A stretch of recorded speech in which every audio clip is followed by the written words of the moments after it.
So if any of you have watched my previous videos, then it's no surprise that Geno from Super Mario RPG is a character that I really want to get into Smash Brothers. And I was watching an old Papa Geno's video talking about the time frame and context of when Super Mario RPG came out and why people really care about Geno this much as a character to get in Smash. Kind of the long and short of it is that Geno was a character who was very unique in his time because Mario characters really didn't have a lot of personality at that point.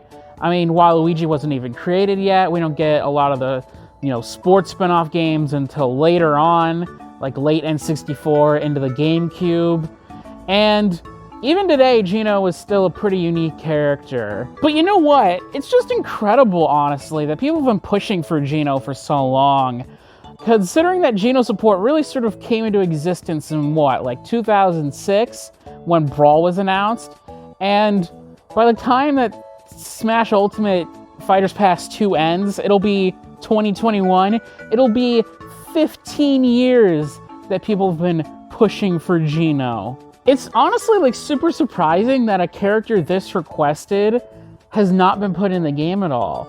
Like, Cloud Strife, nobody asked for, but he got put in the game. Geno hasn't been in yet, despite all the requests for him. And kind of as a result, I've been thinking about Geno a lot for Smash Brothers again, and I just want to consider some points, viewing it from Square Enix's perspective, that if we look from their view and ask the question, is it worth it for Square Enix to go and dig Geno up and allow him to be used in the game? Like, what are the pros and what are the cons? What are, things that would make him more likely to get in versus things that would make him less likely to get in?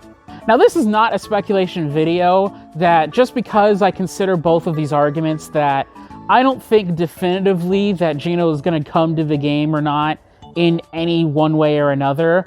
Although I do have one specific fear about Geno that we'll get to later. Now, this discussion also is going to have some data that I kind of extrapolate, but there are no hard numbers for any of this stuff.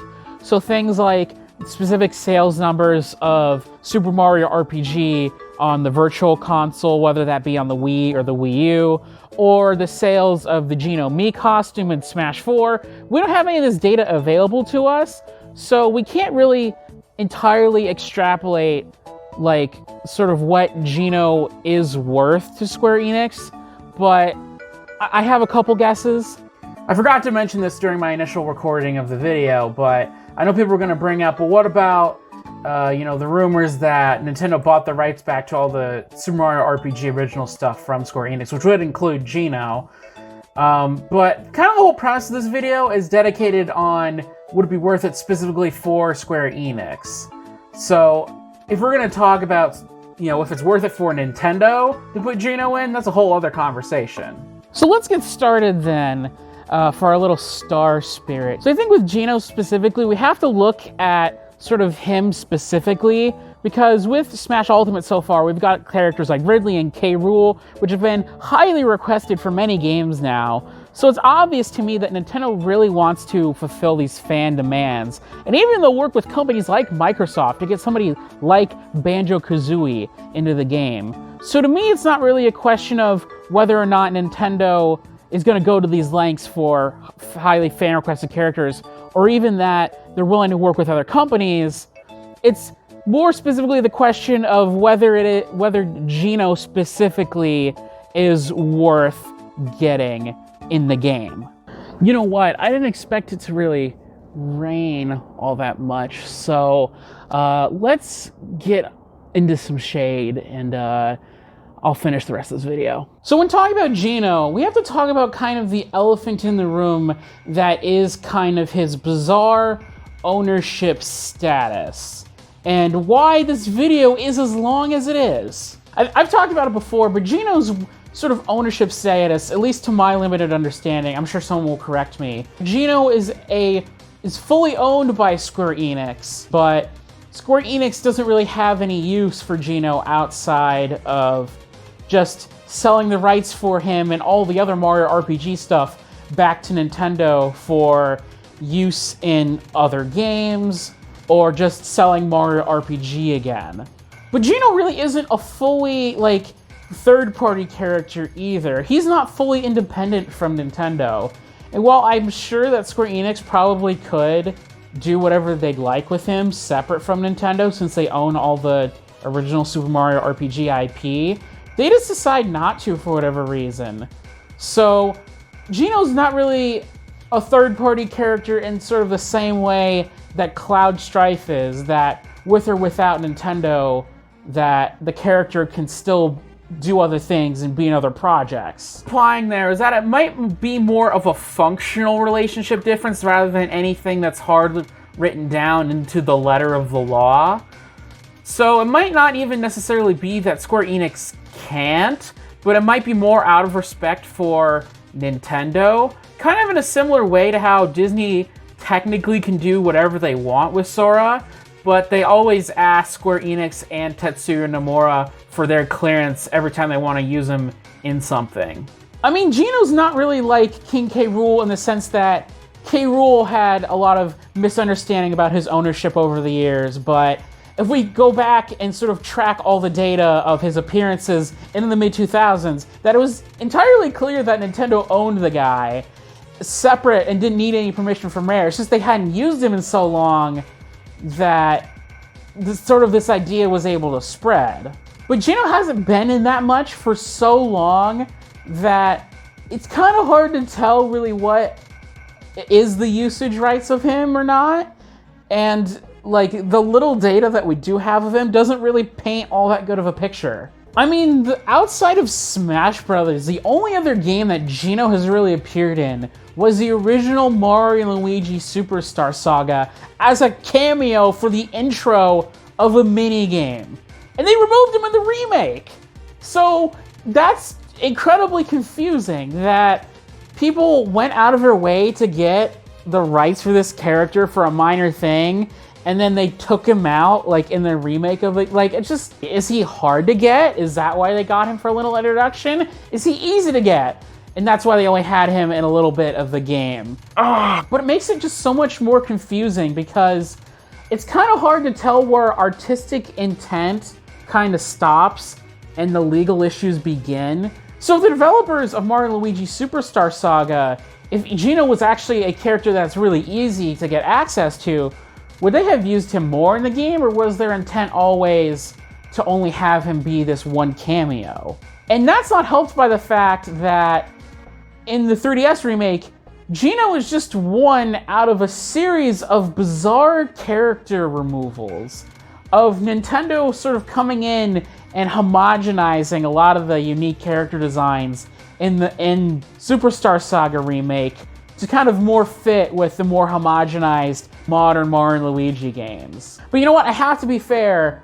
Geno did get a Mii costume in Smash 4. I mean, obviously it's not the premium Mii costumes like Sans and Cuphead we have now, but it was a pretty, like, nice Mii costume considering the standards then. And so when you take into account, like, you know, the time it took and then maybe marketing it and also branding it and even putting it in the forefront of a Mii costume trailer, like, it had to be worth it enough for both Square Enix and Nintendo to find it valuable to put this out there.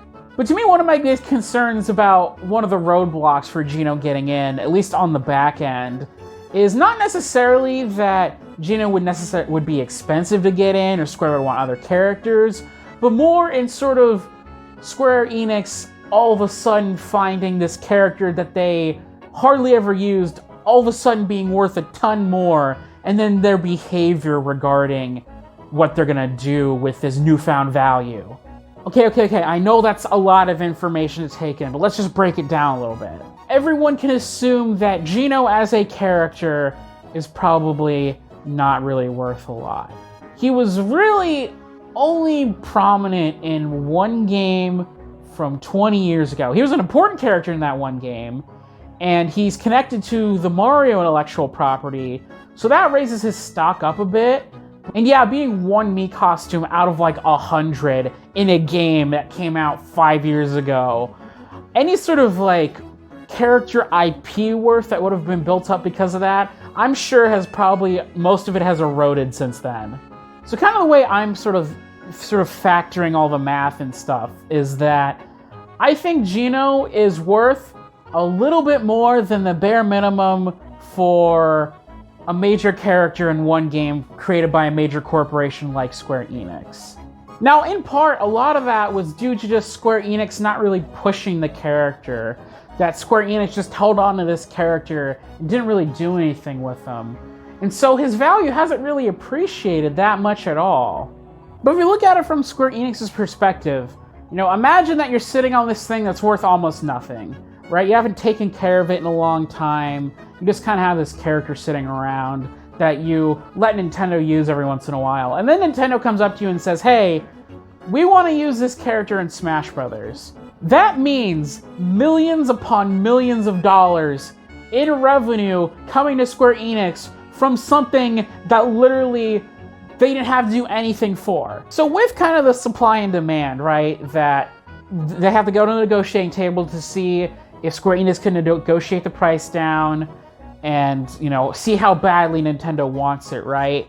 So my biggest fear is that Square Enix, knowing that they haven't put any work into this character, feels comfortable in asking more than what the character is actually worth because Nintendo is asking it for Smash Brothers specifically. Like, Nintendo probably knows that even though Geno's a highly requested character, that for the general audience, that he might not be that strong of a pick. And so Square Enix over-evaluating this character might not ultimately be worth it to them when they have other companies asking for their characters to be in Smash that likely sell more at a better sales to price ratio. I could very easily see Nintendo and Square Enix trying to find some other way to work it out that's more realistic for Geno's worth. And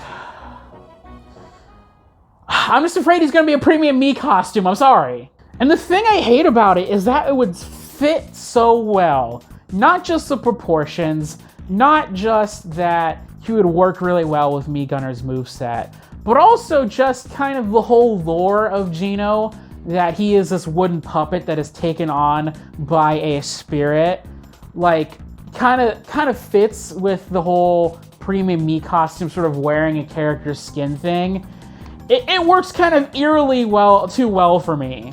So I don't want to be entirely negative this whole video. I want to end it on a positive note. So I will say that Geno suddenly being worth a lot because Nintendo is asking for him in Smash Brothers might actually be a positive in his favor. That because Square Enix hasn't really put him in a lot, and they really don't have anything to protect, if you know what I mean. Like with Cloud, he is a very popular character from a very popular game, and Square Enix is kind of stingy with a lot of the stuff that would have to have come with a Smash character. So the fact that Nintendo would be developing all the assets and music and everything, Square Enix would hardly have to do any of the development work. And so I think probably ironically that Square Enix is not really taking care of Geno, that it might ultimately be the reason why Square Enix is just yeah, here, use them, whatever, we don't care. We're just getting a big fat pile of money for not doing anything with them. I mean, even not just monetarily, Square Enix has everything to gain by putting Geno in Smash Brothers. I mean, not just the fact that his character IP worth will go up. I mean, the Geno for Smash movement isn't just about showing love for a character from one game. It's to get Geno into more Mario games, to get him more like a Waluigi, where he makes regular appearances and becomes loved by millions of people. And so I could really see that aligning with Square Enix's interests as well. So ultimately, what are my thoughts on all this? I think if Nintendo goes up to Square Enix and they ask, we want Geno in Smash Bros., would you be willing to work with us for a reasonable price? And it really came down to Square Enix either not accepting the deal and Nintendo going to another third party and working with them instead, or getting, all this revenue. For both Square Enix and Nintendo, it would be worth it to make Geno a playable character in Super Smash Bros. Ultimate. Sorry this video went from light to dark, but it just took me so long filming this, and I wanted to be outside. I just had so many thoughts I wanted to share. So anyways, that's it, and Have a good day.